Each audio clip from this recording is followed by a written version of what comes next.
to Coffee with Kairos. We're your Kairos, Dr. Kelsey Hogan Miller and Dr. Michelle Anthony. And we're here to educate you on things that we've learned along our journeys as chiropractors, moms, and wives. So grab your favorite cup of coffee, click the subscribe button, and join our journey with love and caffeine. Clink! Hi guys, welcome back. Okay, so vacation season is upon us, so we figured it would be an awesome time to go over some traveling tips and tricks, some stretches. We'll even go over a little bit of adjustment-wise what we do. We see a lot of patients right before they go on vacation and right after they go on vacation. So we'll go over adjustment-wise of things we do with them, and then also, like I said, tips and tricks of things you can do when traveling. So we figured it would probably be easiest to first go over some tips, and then we can show you some stretches and things to do when you're driving, stopping at rest stops, eating, things like that, that can really get blood flow going and can really help with a lot of the soreness and tightness that's usually associated with traveling. So first, let's go over some tips and tricks. Okay, biggest thing, yes. Biggest thing, this one's out for you guys. And we talk a lot about this in the office. So and I think a lot of chiropractors do. If you've ever been to a chiropractor and you're a male that wears your wallet in your back pocket, the classic wear pattern in the denim jeans, you can see that you obviously stick it always in your right pocket or always in your left pocket. It's fine to have that in your pocket just whenever you go to sit down in a vehicle, in a restaurant, anything, sitting in a chair. When you're seated, go ahead and take that off and put it on the console, put it on the table, wherever you need to put it. Biggest reason for that is because when you're in our office and we see that pelvic misalignment, it's essentially like you're shifted. Okay, obviously I'm being very exaggerative, but what do, males, whenever we're sitting on our wallet?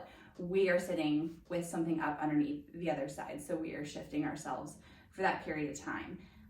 If you sit like that and you're driving, you got that right leg extended out and you're leaning into the center console like this, you're shortening this entire side, this musculature in the back, this side, just contracting over that pelvic misalignment, making your condition worse for the length of the drive, your stay there, sleeping on different beds. So I always tell people, I always explain it as a heel lift, essentially. Like if I were to just walk around, because I think more people are familiar with that concept. If I were to just walk around with a heel lift in only my right shoe, like you would expect to see anatomical changes because essentially I'm lifting, you know, an inch or whatever the heel lift is on one side. So the wallet is the same thing. It's literally like a heel lift, but for your pelvis.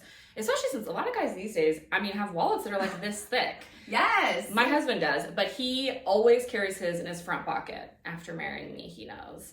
So it can be like an inch thick. So if you're sitting on something, and again, it's always in the same side, right? Mm-hmm. Like just like women usually carry their purse always on one side, men always have wallet on the same side. So if I'm always sitting like this with an inch of a lift in my pelvis, that's obviously going to cause pelvic torque. Yes, I 100%. Heel lift for your butt. Yeah. Another thing that I kind of touch a little bit on is leaning on that center console. I'm just as guilty as everyone else about that. And I just have a 25-minute commute every day back and forth to work. So being in a car for an extended period of time, the whole 10 and 2 just gets uncomfortable after a while, where we tend to kind of lean back a little bit, maybe lean on that console, hand up here, eventually ladies down here. I know some women drive with their leg for whatever reason hiked up. Even, like being a passenger and leaning like this. Again, that's putting your pelvis in all different kinds of shifts. Which also, this is terrible if you get in a car accident. Like the most likely way to like completely shatter your leg in a car accident is if you have it up in any sort of way. So also just safety. Yeah, let's not do that. But again, it's the same thing. You're in that position for X amount of time. It could be even just an hour. Those muscles are cold because they're not being activated. When they're cold, it gets into a contracted state, which is going to lock in on that misalignment and torque it and hold it there for that period of time. So when you do feel yourself starting to lean, move your hands around, that would be a great time to pull off, go to a rest area, just get out and move around. Any other things that you've noticed? There's a lot I could sit and talk about. There is a lot, but we don't want to talk for an hour. We could, but we don't want to. Mm-hmm. Okay, so let's go over some stretches. Yeah. Easy stretches to do.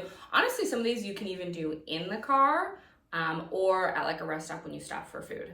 So you want to go over some upper ones and I'll go over some lower ones? Yeah, absolutely. Okay.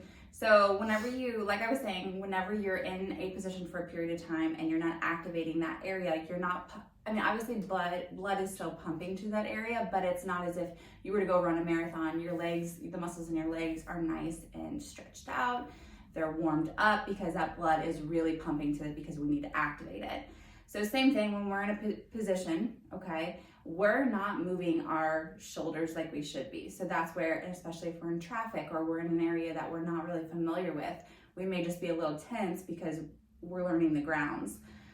So with that being said, our muscles become very tight and contracted in our upper back and our neck, okay? Also too, with being there, we kind of do one of these slouch things too. So when we get out of the car, a big thing is just getting the blood flow to that area. I do shoulder shrugs. So we go clockwise, counterclockwise, just kind of go up several times as you're doing it. I would say 15 is a good standard. 15, going back, 15 going forward. A good stretch for the neck because we do get tight in the neck. This kind of goes into that upper cross video that we did. I think that was our first video actually. I think so too. You're gonna take one arm, you're gonna put it behind your back, okay? And if you can see, I'm actually gonna hold on to my hand down here. I'm gonna brace it is what I'm doing, okay? So it's pulling this shoulder down. So wherever my hand is on my hip is the side that I'm gonna lean my head towards. So it's pulling that. If you don't have that good of range of motion in your shoulder, I would grab a hold of your seat. So this isn't a very good, but you're literally gonna be sitting up underneath your seat or even sit on your hand and just lean your head away. Okay, so in that same plane, I have patients then lean their head forward and it's gonna get up into the base of the skull, a little bit of that SCM depending upon where you're the tightest. Shoulder stretches, good one like this, bring it up behind you, even doing the shoulder like wind up essentially, like what baseball players do. Those are all really good stretches. Another one where you cross your arms in front of you and you pull, and then literally rotate which one's going in front and then pull. I would say that's like the biggest ones they're easy ones to do. They literally will take less than 5 minutes to do at a rest area. Cause I know everyone's like, if we're going to the beach, we want to get there before nighttime. So, I mean, that's an easy thing just to do real quick. Okay, so pelvis, that's another big one with traveling. I remember, especially when I was pregnant, like, when you're young and so flexible and whatever, you don't think about doing stretches and being sore and achy and stuff like that. But I really struggled when I was pregnant with pelvic pain in the car. And so just in general, this is something I do now when I travel a lot. So quick and easy pelvic ones. Obviously, most of these are going to be See ya. Maybe go back there. Are you going to be doing this on me or you just been doing it? Okay. No. Okay, so pelvic stretches. Obviously, so what I was saying was obviously these are going to be things you're going to need to do outside of the car. So there's a couple things I like to do. One of the basic easy ones, I'm sure there's a name for this. I don't know the name for this. But essentially it's just lifting leg up and out. So you're almost like making circular motions. And this is a good one too for rest stop because if you need stability, cars right in front of you, easy. Just do circular. And this is really good for getting SI joint moving, getting blood flow to the area, getting the joint nice and loosened up for when you're sitting. Another one is a good old hamstring stretch. There's a million ways to stretch a hamstring. One easy, simple one is literally just bend forward like you're gonna touch your toes. If you don't have a lot of flexibility to bend forward, open your car door, put your foot right inside the car, and then just lean forward a little bit. That'll get that hamstring stretch too. I also like to do, this one is a little bit harder to do with traveling, but again, I always utilize my car. So depending on like how high up your car is, essentially what I'll do is put knee on like hood of car or even just against the doors and just like lean into it a little bit. Again, you're really just trying to get like hips moving, pelvis moving, quad stretched, hamstring stretch, hip flexor stretch. I think those are pretty much my big lower ones. A big thing that I forgot to mention, like ergonomics with being seated, utilize, if your vehicle has it, that lumbar support. That is so important. The lumbar support in your vehicle, there should be a button. Basically, it's that pressure in the small of your back. That's gonna help you sit more upright. I think mine's full. Like, I really like a lot of pressure because it also too straightens your posture. That's going to keep that curve that we need in that lower lumbar, and again, it's going to help place your weight directly over your pelvis instead of being like hunched back into it. I would say another thing is try not to recline. Reclining, I hate recliners. Recliners are terrible for your spine because again, it's putting all the weight on the posterior or the backside aspect of your pelvis, tightening those muscles in your lumbar spine to where then whenever you go upright or even bend forward, you're like, it's difficult. So, do you mean like in general or in the car? In the car, both. Well, so I was gonna say, if you have a lot of car seats like us, you can't recline anyway. So there you go. Hey, exactly. I actually travel with car seats. Just kidding. Yeah, this is something that I ironically had a patient, present this issue to me, and I was like, oh, I might have to think about that. So in her vehicle, particularly, she has a lot of after traveling. She's very aware of the curve in her neck, and she wants that curve because she finds that if she leans back a little bit, it takes the weight off of the muscles in the back of her neck, like right at the base of the skull. It helps with that. So we actually said together, the patient and I, saying something about taking a small t-shirt, maybe even a small towel, rolling it up and putting it, because sometimes those headrests, sometimes they're too far forward. Yeah. Which you can move your headrest around. So yes. That's also a good thing to know. Yeah. Every car is different, but you can move it around. Yeah, so if you find that you don't have that good support, take a t-shirt, small towel, anything like that, put it between that space that you're lacking in the headrest, just to kind of induce that curve back in your neck. Something else that we mentioned was you're going to be taking a lot of pool noodles anyway, I would think, if you're going to the beach. So if you don't mind just making one a little bit smaller, back there. No, just make it a little smaller. Just cut it. Have a cold one open and just slap it on back there and drive yourself to Florida. Hey, we're all about a good time, okay? All right. Okay, so next thing we'll show you adjustment wise. It'll be very easy because usually for traveling, honestly, they need head to toe. And so it's more of like a generalized full spine adjustment versus I know a lot of the ones we've done in the past have been specified to a specific region or area. So we'll do that next. We'll show you guys the adjustment. Cool. Okay, so we've got Michelle down on the table. I am going to adjust her how I typically would adjust her. Michelle gets all manual adjustment.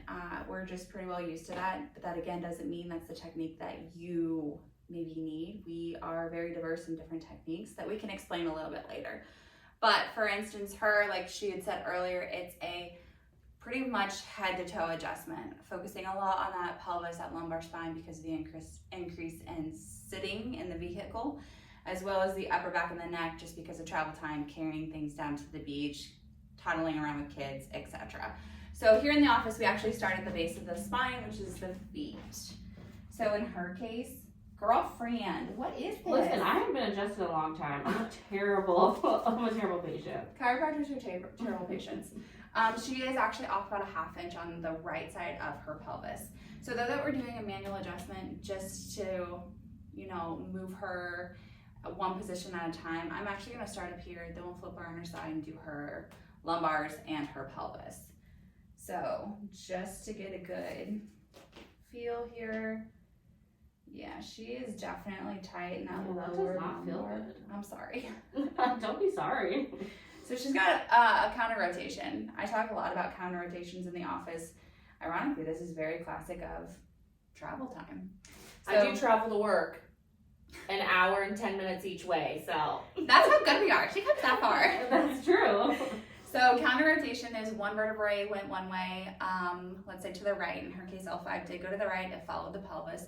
L4 directly on top of it actually went the opposite way, L5 to the left. So it's extra tight there because it cannot move. So I'm just motioning, checking, going up her spine. Oh, yeah. All right. I'm going to start right about here, right around her bra line. Michelle, go ahead and take a deep breath in and exhale. Oh, man. Did you hear that? We need one of those little microphones. I know. You got any ramen in your mouth? Just kidding. Okay. Yeah, she's tight. I'm going to walk around to the head of the table. We're going to do the upper. So this area is very common in people that is out. I call it the CT junction, so the cervicothoracic junction. The curve in your spine actually changes here. It's a high stress area because we have that change in curve. Also too, this is where we carry our stress, both physical, Especially women. yeah, both physical and emotional stress. So just relax. I'm gonna lean your head away. Goodness. Same thing over here. Just relax. I like to check skull a lot too, just because when you're in a car for a period of time, especially looking one way, your skull can come out. Go ahead and press your face into the paper for me. Just push. Okay, her skull looks good. If it was out, we'd go ahead and use an instrument to adjust that. So let me actually have you flip on your side facing me. Okay.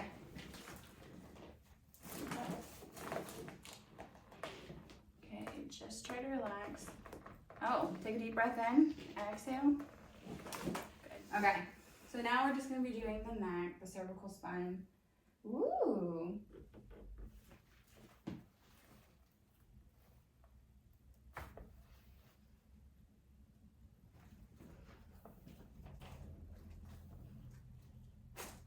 I'm actually gonna pick your. Oh. Much younger. You don't like- I don't know what I'm supposed to say. I'm a giant. So you know something I noticed that I do in the videos of this? I'm like, wear your kairos. We literally say this every time. I think that's why I don't know how to say it. Why? Hi, welcome to Coffee with Kairos. We're your Kairos, Dr. Kelsey Hogan-Miller, and The younger, more. oh my gosh. I wish I was really. What am I even saying?